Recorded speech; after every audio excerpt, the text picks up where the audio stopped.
ਧੰਨ ਧੰਨ ਸ੍ਰੀ ਗੁਰੂ ਗ੍ਰੰਥ ਸਾਹਿਬ ਜੀਓ।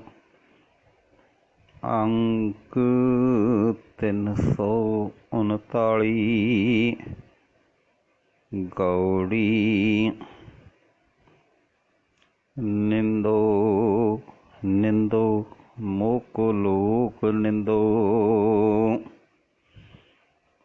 ਯਕਤ ਬੇਸ਼ੱਕ ਮੇਰੀ ਨਿੰਦਾ ਕਰੇ, ਬੇਸ਼ੱਕ ਮੇਰੇ ਔਗਣ ਭੰਡੇ। ਨਿੰਦਾ ਜਨ ਕੋ ਖਰੀ ਪਿਆਰੀ।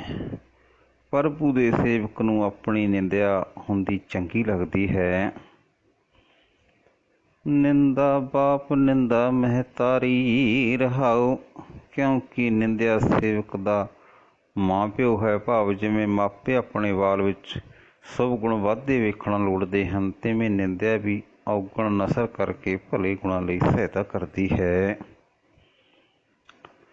ਨਿੰਦਾ ਹੋਏ ਤਾਂ ਬੈਕੁੰਠ ਜਾਈਐ।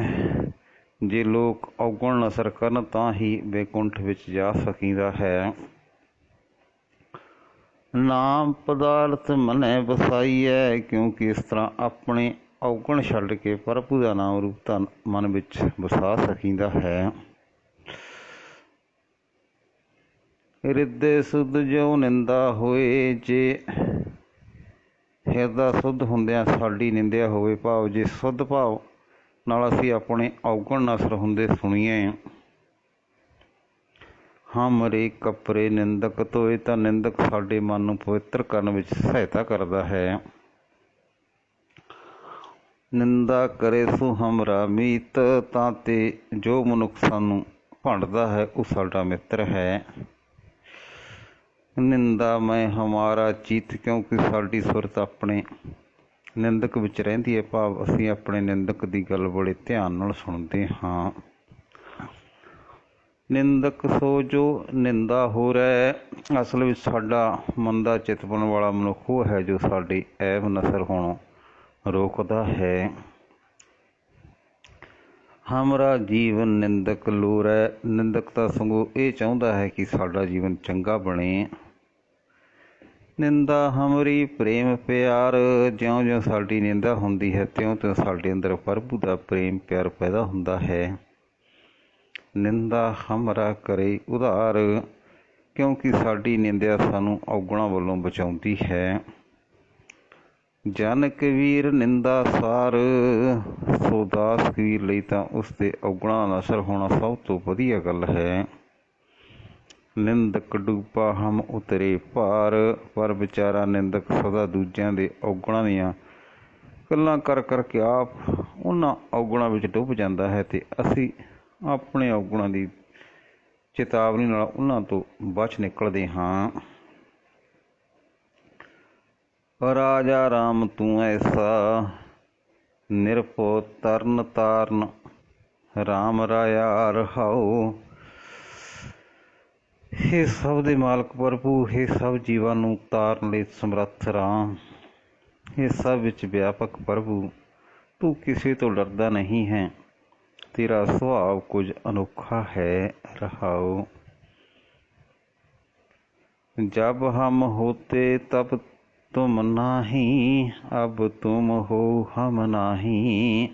ਜਿਤਨਾ ਚਿਰ ਅਸੀਂ ਕੁਝ ਬਣੀ ਫਿਰਦੇ ਹਾਂ, ਭਾਵ ਹਉਮੈ ਹੰਕਾਰ ਕਰਦੇ ਹਾਂ, ਤਦ ਤੱਕ ਹੇ ਪ੍ਰਭੂ ਤੂੰ ਸਾਡੇ ਅੰਦਰ ਪ੍ਰਗਟ ਨਹੀਂ ਹੁੰਦਾ, ਆਪਣਾ ਚਾਨਣ ਨਹੀਂ ਕਰਦਾ। ਪਰ ਜਦੋਂ ਹੁਣ ਤੂੰ ਆਪ ਸਾਡੇ ਵਿੱਚ ਨਿਵਾਸ ਕਰਦਾ ਹੈ ਤਾਂ ਸਾਡੇ ਵਿੱਚ ਉਹ ਪਹਿਲੀ ਹਉਮੈ ਨਹੀਂ ਰਹੀ। ਅਬ ਹਮ ਤੁਮ ਏਕ ਭਏ ਹੈਂ। ਏਕੈ ਦੇਖਤ ਮਨ ਪਤਿਆਹੀ। ਹੁਣ ਹੇ ਪ੍ਰਭੂ ਤੂੰ ਤੇ ਅਸੀਂ ਇੱਕ ਰੂਪ ਹੋ ਗਏ ਹਾਂ। ਹੁਣ ਤੈਨੂੰ ਵੇਖ ਕੇ ਸਾਡਾ ਮਨ ਮੰਨ ਗਿਆ ਹੈ ਕਿ ਤੂੰ ਹੀ ਤੂੰ ਹੈ, ਤੈਥੋਂ ਵੱਖਰੇ ਅਸੀਂ ਕੁਝ ਵੀ ਨਹੀਂ ਹਾਂ। ਜਬ ਬੁੱਧ ਹੋਤੀ ਤਬ ਬਲ ਕੈਸਾ। ਅਬ ਬੁੱਧ ਬਲ ਨਾ ਖਟਾਈ। ਹੇ ਪ੍ਰਭੂ ਜਿਤਨਾ ਚਿਰ ਅਸਾਂ ਜੀਵਾਂ ਵਿੱਚ ਆਪਣੀ ਅਕਲ ਦੀ ਹਉਮੈ ਹੁੰਦੀ ਹੈ, ਉਤਨਾ ਚਿਰ ਸਾਡੇ ਵਿੱਚ ਕੋਈ ਆਤਮਿਕ ਬਲ ਨਹੀਂ ਹੁੰਦਾ, ਭਾਵ ਸਹਿਮੇ ਹੀ ਰਹਿੰਦੇ ਹਾਂ। ਪਰ ਹੁਣ ਜਦੋਂ ਤੂੰ ਆਪ ਸਾਡੇ ਵਿੱਚ ਆ ਪ੍ਰਗਟਿਆ ਹੈ, ਸਾਡੀ ਆਪਣੀ ਅਕਲ ਤੇ ਬਲ ਦਾ ਮਾਣ ਨਹੀਂ ਰਿਹਾ। ਕਹਿ ਕਬੀਰ ਬੁੱਧ ਹਰ ਲਈ ਮੇਰੀ, ਬੁੱਧ ਬਦਲੀ ਸਦ ਪਾਈ। ਕਬੀਰ ਆਖਦਾ ਹੈ, ਹੇ ਪ੍ਰਭੂ ਤੂੰ ਮੇਰੀ ਹਉਮੈ ਵਾਲੀ ਅਕਲ ਖੋਹ ਲਈ ਹੈ। ਹੁਣ ਉਹ ਅਕਲ ਬਦਲ ਗਈ ਹੈ, ਭਾਵ ਮੈਂ ਛੱਡ ਕੇ ਤੂੰ ਹੀ ਤੂੰ ਕਰਨ ਵਾਲੀ ਹੋ ਗਈ ਹੈ। ਇਸ ਵਾਸਤੇ ਮਨੁੱਖਾ ਜਨਮ ਦੇ ਮਨੋਰਥ ਦੀ ਸਿੱਧੀ ਹਾਸਲ ਹੋ ਗਈ ਹੈ।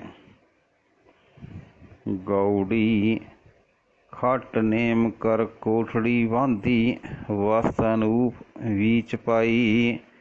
6 ਚੱਕਰ ਬਣਾ ਕੇ ਪ੍ਰਭੂ ਨੇ ਇਹ ਮਨੁੱਖਾ ਸਰੀਰ ਰੂਪ ਨਿੱਕਾ ਜਿਹਾ ਘਰ ਰਚ ਦਿੱਤਾ ਹੈ ਅਤੇ ਇਸ ਘਰ ਵਿੱਚ ਆਪਣੀ ਆਤਮਿਕ ਜੋਤ ਰੂਪ ਅਚਰਜ ਵਸਤ ਰੱਖ ਦਿੱਤੀ ਹੈ। ਕੁੰਜੀ ਕੁਲਫ ਪ੍ਰਾਣ ਕਰ ਰਾਖੇ, ਕਰਤੇ ਵਾਰ ਨ ਲਾਈ। ਇਸ ਘਰ ਦਾ ਜਿੰਦਰਾ ਕੁੰਜੀ ਪ੍ਰਭੂ ਨੇ ਪੁਰਾਣਾ ਨੂੰ ਬਣਾ ਦਿੱਤਾ ਹੈ ਅਤੇ ਇਹ ਖੇਡ ਬਣਾਉਂਦਿਆਂ ਉਹ ਚਿਰ ਨਹੀਂ ਲਾਉਂਦਾ। ਅਬ ਮਨ ਜਾਗਤ ਰਹੋ ਰੇ ਭਾਈ, ਇਸ ਘਰ ਵਿੱਚ ਰਹਿਣ ਵਾਲੇ ਇਹ ਪਿਆਰੇ ਮਨ ਹੁਣ ਜਾਗਦਾ ਰਹੋ। ਗਾਫਲ ਹੋਏ ਕੈ ਜਨਮ ਗਵਾਇਓ, ਚੋਰ ਮੂਸੇ ਕਰ ਜਾਈ ਰਹਾਓ। ਬੇਪਰਵਾਹ ਹੋ ਕੇ ਤੂੰ ਹੁਣ ਤੱਕ ਜੀਵਨ ਅਜਾਈਂ ਗਵਾ ਲਿਆ ਹੈ। ਜੋ ਕੋਈ ਵੀ ਗਾਫਲ ਹੁੰਦਾ ਹੈ, ਚੋਰ ਜਾ ਕੇ ਉਸਦਾ ਘਰ ਲੁੱਟ ਲੈਂਦੇ ਹਨ। ਰਹਾਓ ਪੰਜ ਪਹਿਰੂਆ ਦਰ ਮੇ ਰਹਤੇ, ਤਿਨ ਕਾ ਨਹੀਂ ਪਤਿਆਰਾ। ਇਹ ਜੋ 5 ਪਹਿਰੇਦਾਰ ਇਸ ਘਰ ਦੇ ਦਰਵਾਜ਼ੇ ਉੱਤੇ ਰਹਿੰਦੇ ਹਨ, ਇਹਨਾਂ ਦਾ ਕੋਈ ਵਸਾ ਨਹੀਂ। ਚੇਤ ਸੁਚੇਤ ਚਿੱਤ ਹੋਏ ਰਹੋ, ਤਿਉਂ ਲੈ ਪ੍ਰਗਾਸ ਉਜਾਰਾ। ਹੁਸ਼ਿਆਰ ਹੋ ਕੇ ਰਹੋ ਅਤੇ ਮਾਲਕ ਨੂੰ ਚੇਤੇ ਰੱਖ, ਤਾਂ ਤੇਰੇ ਅੰਦਰ ਪ੍ਰਭੂ ਦੀ ਆਤਮਿਕ ਜੋਤ ਦਾ ਚਾਨਣ ਨਿਖਰ ਆਵੇਗਾ। ਨੌ ਕਰ ਦੇਖ ਤੂੰ ਕਾਮਣ ਭੁੱਲੀ, ਵਸਤ ਅਨੂਪ ਨਾ ਪਾਈ। ਜਿਹੜੀ ਜੀਵ ਇਸਤਰੀ ਸਰੀਰ ਦੇ 9 ਘਰਾਂ 9 ਗੋਲਕ ਜੋ ਸਰੀਰਕ ਕਿਰਿਆ ਚਲਾਉਣ ਲਈ ਹਨ ਨੂੰ ਵੇਖ ਕੇ ਆਪਣੇ ਅਸਲ ਮਨੋਰਥ ਵੱਲੋਂ ਖੁੰਝ ਜਾਂਦੀ ਹੈ, ਉਸਨੂੰ ਜੋਤ ਰੂਪ ਅਚਰਜ ਸ਼ੈ ਅੰਦਰੋਂ ਨਹੀਂ ਲੱਭਦੀ, ਭਾਵ ਉਸਦਾ ਧਿਆਨ ਅੰਦਰ ਵਸਦੀ ਆਤਮਿਕ ਜੋਤ ਵੱਲ ਨਹੀਂ ਪੈਂਦਾ। ਕਹਿਤ ਕਬੀਰ ਨਵੇਂ ਕਰ ਮੂਸੈ, ਦਸਵੇਂ ਤੱਤ ਸਮਾਈ।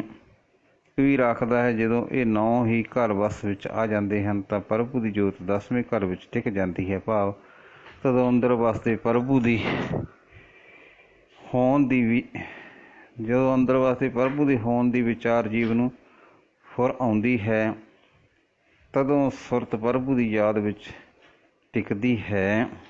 ਗੌੜੀ ਮਾਈ ਮੋਹੇ ਅਵਰ ਨਾ ਜਾਣਿਓ ਆਨਨਾ। ਹੇ ਮੇਰੀ ਮਾਂ, ਮੈਂ ਕਿਸੇ ਹੋਰ ਨੂੰ ਆਪਣੇ ਜੀਵਨ ਦਾ ਆਸਰਾ ਨਹੀਂ ਸਮਝਿਆ। ਸਿਵ ਸੰਕਾਦ ਜਾਸ ਗੁਣ ਗਾਵੈ, ਤਾਸ ਵਸੇ ਮੇਰੋ ਪ੍ਰਾਨ ਨਾ ਰਹਾਓ। ਕਿਉਂਕਿ ਮੇਰੇ ਪ੍ਰਾਣ ਤਾਂ ਉਸ ਪ੍ਰਭੂ ਵਿੱਚ ਵਸ ਰਹੇ ਹਨ ਜਿਸ ਦੇ ਗੁਣ ਸਿਵ ਅਤੇ ਸਨਕ ਆਦਿ ਗਾਉਂਦੇ ਹਨ। ਰਹਾਓ ਹਿਰਦੇ ਪ੍ਰਗਾਸ ਗਿਆਨ ਗੁਰ ਗੰਮਤ, ਗਗਨ ਮੰਡਲ ਮਹਿ ਧਿਆਨ ਨਾ। ਜਦੋਂ ਦੀ ਸਤਿਗੁਰੂ ਨੇ ਉੱਚੀ ਸੂਝ ਬਖਸ਼ੀ ਹੈ, ਮੇਰੇ ਹਿਰਦੇ ਵਿੱਚ ਮਨ ਉਚਾਰਨ ਹੋ ਗਿਆ ਹੈ ਅਤੇ ਮੇਰਾ ਧਿਆਨ ਉੱਚੇ ਮੰਡਲਾਂ ਵਿੱਚ, ਭਾਵ ਪ੍ਰਭੂ ਚਰਨਾਂ ਵਿੱਚ ਟਿਕਿਆ ਰਹਿੰਦਾ ਹੈ। ਵਿਖੇ ਰੋਗ ਭੈ ਬੰਧਨ ਭਾਗੇ, ਮਨ ਨਿਜ ਕਰ ਸੁਖ ਜਾਨਣਾ। ਵਿਸ਼ੇ ਵਿਕਾਰ ਆਦਿਕ ਆਤਮਿਕ ਰੋਗਾਂ ਅਤੇ ਸਹਿਮਾਂ ਦੇ ਜੰਜੀਰ ਟੁੱਟ ਗਏ ਹਨ। ਮੇਰੇ ਮਨ ਦੇ ਅੰਦਰ ਹੀ ਸੁੱਖ ਲੱਭ ਲਿਆ ਹੈ। ਏਕ ਸੁਮਤ ਰਤ ਜਾਨ ਮਾਨ, ਪਰਬ ਦੂਸਰ ਮਨੇ ਨਾ ਆਨਣਾ। ਮੇਰੀ ਪੁੱਤਾ ਪਿਆਰ ਇੱਕ ਪ੍ਰਭੂ ਵਿੱਚ ਹੀ ਬਣ ਗਿਆ ਹੈ। ਇੱਕ ਪ੍ਰਭੂ ਨੂੰ ਆਸਰਾ ਸਮਝ ਕੇ ਉਸ ਵਿੱਚ ਭਤੀਜ ਕੇ ਮੈਂ ਕਿਸੇ ਹੋਰ ਨੂੰ ਹੁਣ ਮਨ ਵਿੱਚ ਨਹੀਂ ਲਿਆਉਂਦਾ, ਭਾਵ ਕਿਸੇ ਹੋਰ ਦੀ ਓਟ ਨਹੀਂ ਤੱਕਦਾ। ਚੰਦਨ ਵਾਸ ਭਏ ਮਨ ਵਾਸਨ, ਤਿਆਗ ਘਟਿਓ ਅਭਿਮਾਨ ਨਾ। ਮਨ ਦੀਆਂ ਵਾਸ਼ਨਾ ਤਿਆਗ ਕੇ ਮੇਰੇ ਅੰਦਰ ਮਨ ਨੂੰ ਚੰਦਨ ਦੀ ਸੁਗੰਧੀ ਪੈਦਾ ਹੋ ਗਈ ਹੈ। ਮੇਰੇ ਅੰਦਰੋਂ ਅਹੰਕਾਰ ਘਟ ਗਿਆ ਹੈ, ਭਾਵ ਮਿਟ ਗਿਆ ਹੈ। ਜੋ ਜਨ ਗਾਏ ਧਿਆਏ ਜਸ ਠਾਕਰ, ਤਾਸ ਪ੍ਰਭੂ ਹੈ ਥਾਨਨਾ। ਜੋ ਮਨੁੱਖ ਠਾਕਰ ਦਾ ਜਸ ਗਾਉਂਦਾ ਹੈ, ਪ੍ਰਭੂ ਨੂੰ ਧਿਆਉਂਦਾ ਹੈ, ਪ੍ਰਭੂ ਦਾ ਨਿਵਾਸ ਉਸ ਦੇ ਹਿਰਦੇ ਵਿੱਚ ਹੋ ਜਾਂਦਾ ਹੈ। ਤਹਿ ਬੜ ਭਾਗ ਵਸਿਓ ਮਨ, ਜਾਂ ਕੇ ਕਰਮ ਪ੍ਰਧਾਨ ਮਥਾਨਨਾ। ਤੇ ਜਿਸ ਦੇ ਮਨ ਵਿੱਚ ਪ੍ਰਭੂ ਵਸ ਪਿਆ ਹੈ ਉਸਦੇ ਵੱਡੇ ਭਾਗ ਸਮਝੋ, ਉਸਦੇ ਮੱਥੇ ਉੱਤੇ ਉੱਚੇ ਲੇਖ ਉਗੜ ਆਏ ਜਾਣੋ। ਕਾਟ ਸਖਤ ਸਿਵ ਸਹਿਜ ਪ੍ਰਗਾਸਿਓ, ਏਕੈ ਏਕ ਸਮਾਨ ਨਾ। ਮਾਇਆ ਦਾ ਪ੍ਰਭਾਵ ਦੂਰ ਕਰਕੇ ਜਦੋਂ ਰੱਬੀ ਜੋਤ ਦਾ ਪ੍ਰਕਾਸ਼ ਹੋ ਗਿਆ ਤਾਂ ਸਦਾ ਨਿਰੋਲ ਇੱਕ ਪ੍ਰਭੂ ਵਿੱਚ ਹੀ ਮਨ ਲੀਨ ਰਹਿੰਦਾ ਹੈ। ਕਹਿ ਕਬੀਰ ਗੁਰ ਭੇਟ ਮਹਾ ਸੁਖ, ਭਰਮਤ ਰਹੇ ਮਨ ਮਾਨਨਾ। ਕਬੀਰ ਆਖਦਾ ਹੈ ਸਤਿਗੁਰੂ ਨੂੰ ਮਿਲ ਕੇ ਉੱਚਾ ਸੁੱਖ ਪ੍ਰਾਪਤ ਹੁੰਦਾ ਹੈ, ਭਟਕਣਾ ਮੁੱਕ ਜਾਂਦੀ ਹੈ ਤੇ ਮਨ ਪ੍ਰਭੂ ਵਿੱਚ ਗਿੱਝ ਜਾਂਦਾ ਹੈ। ਕਹਿ ਕਬੀਰ ਗੁਰ ਭੇਟ ਮਹਾ ਸੁਖ, ਭਰਮਤ ਰਹੇ ਮਨ ਮਾਨਨਾ। ਵਾਹਿਗੁਰੂ ਜੀ ਕਾ ਖਾਲਸਾ, ਵਾਹਿਗੁਰੂ ਜੀ ਕੀ ਫਤਿਹ।